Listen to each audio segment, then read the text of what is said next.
We're going to get started. Please come and sit down.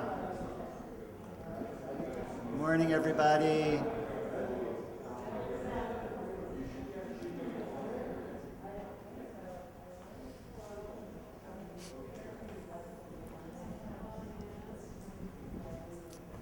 I'll wait a couple of minutes for the people who just came in. Please come in and sit down. We're going to start.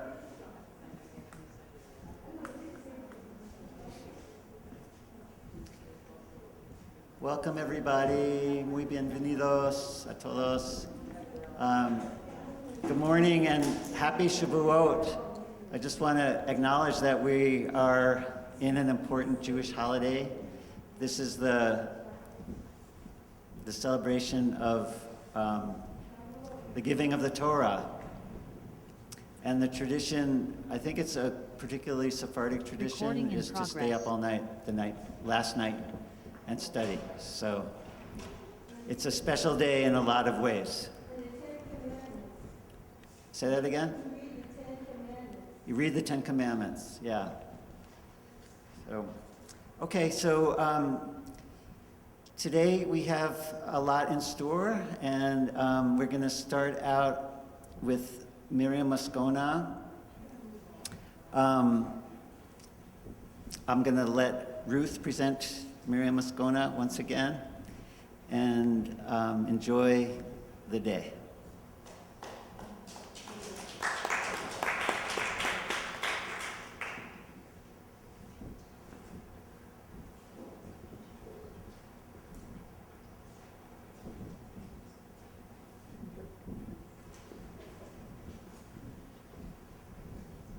Beautiful, the synagogue in Plovdiv, but they don't have money, they don't have families that can support it. It's like a sad story because you can see how all that story is melted in the time, no? Yeah, but there are still families.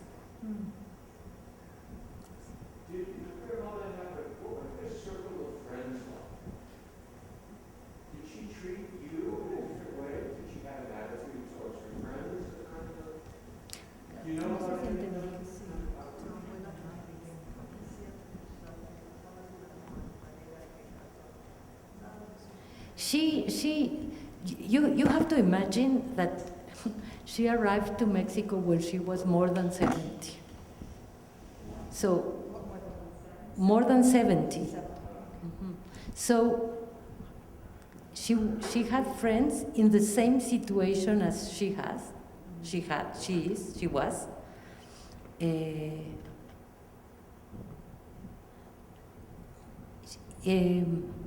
She was, I think she was a very good person, but her education was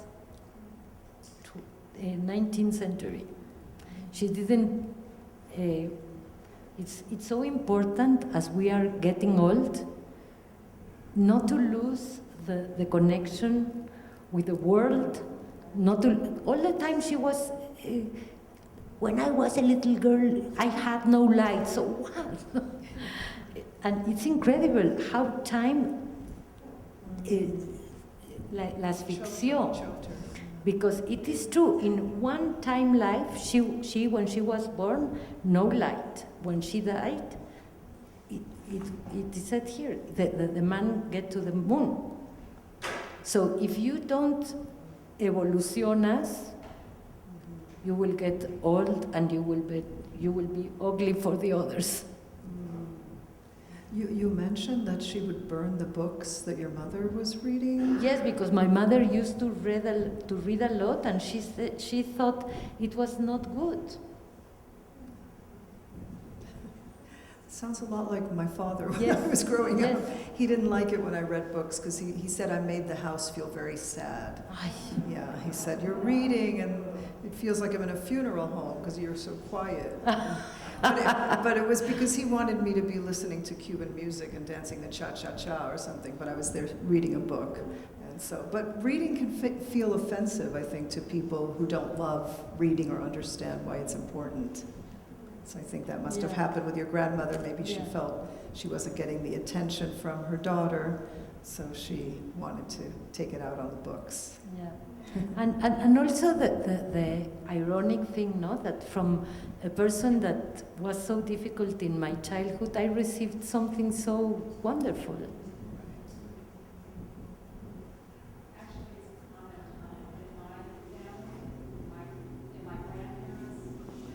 Recording in progress.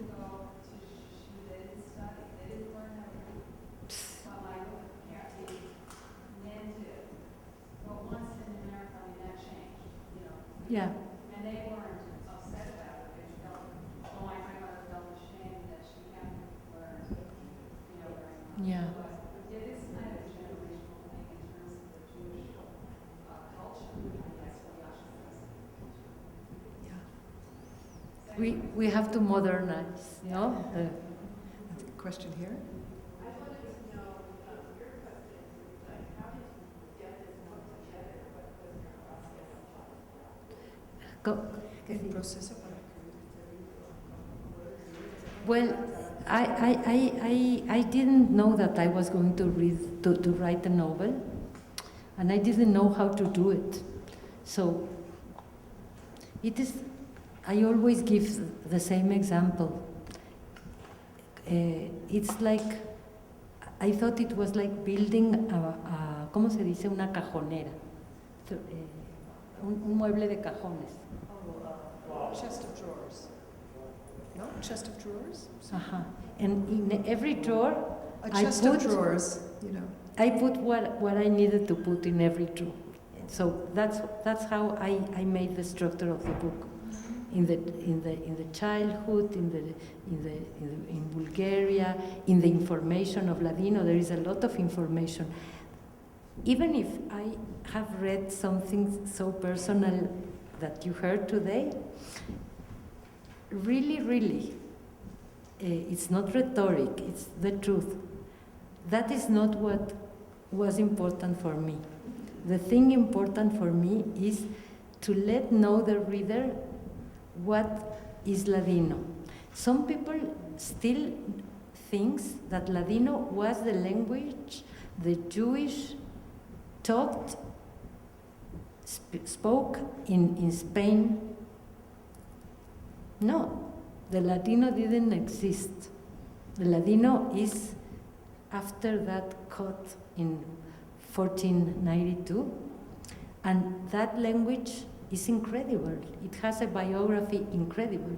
It spread for all the Mediterranean countries, all that Jews in the north of Africa as well, and start to stitch, se dice, different words from different languages. But the most strong influence is from Turkish, because a lot of people from Spain went to live there. Still, if you are lucky and you are in Turkey, you can maybe still hear some old people saying things in Ladino. It didn't happen to me in Turkey, but it happened to me in Greece, in Salonika. Incredible. I was searching for something in a map, and an old lady came to me and said to me something in Greek. And don't ask me why I didn't answer her in English. I answered her in Spanish, and I said, no hablo griego, I don't speak Greek. And she told me, ama hablas español. So we sat in a cafe for hours, and she told me all her history. Wow, it was incredible, incredible. Please repeat the questions for the people on Zoom. Oh, absolutely. Yeah, sorry, I didn't do that. Yeah. Stephanie, Sophia?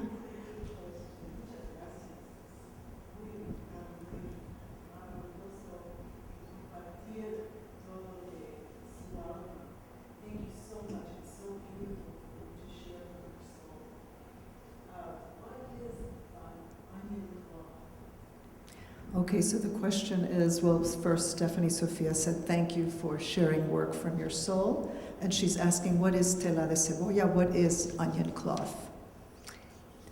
In the Sephardic culture, there is a very important traditions of sayings, refranes, Yeah, so proverbs are very important in the Sephardic tradition. and one proverb is "El meollo del hombre es tela de cebolla."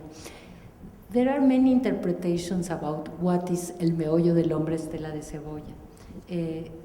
Here, the translators put the human mind is like onion cloth.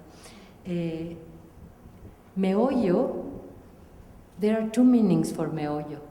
Meollo is the mind, but also is the essence. And it means that we are fragile, like the onion. But the onion was an image that was very useful for me, because the onion has many layers. And also, in Mexico, when you has a wound, se dice? A wound. Yes, they would tell you to put a layer of onion and will not bleed. And it's truth, try it. And the onion makes you cry, and the onion, many things. So that's what I use it. Question back here? There's a question on the Zoom, from a Zoom participant asking if you have any idea what made your grandmother so sour. What made her so what? She was very bitter. No. I don't really know, but I can imagine. First of all, we have to think how people was educated in 19th century. The second thing is that she was mother of 3 children every 7 years. So my mother was the little one, and when my mother was 1 year old, she was widowed. She was widowed. widowed when her mother was a See, year old. my mother never met her father. I think the life was strong with her, and she was strong with the life. Any other questions or comments? Oh, okay. Thank you. I'm sorry to to end this conversation, because we would like to continue. We hope to continue. We are going to continue, and maybe you can change. You can have chance to ask some more questions later for Myriam. We are going to take a break right now, a 10-minute break, and after the break, we are going to continue with Sephardic Sing Along with Cantor Beth Cohen. So please, again, a huge applause for Myriam.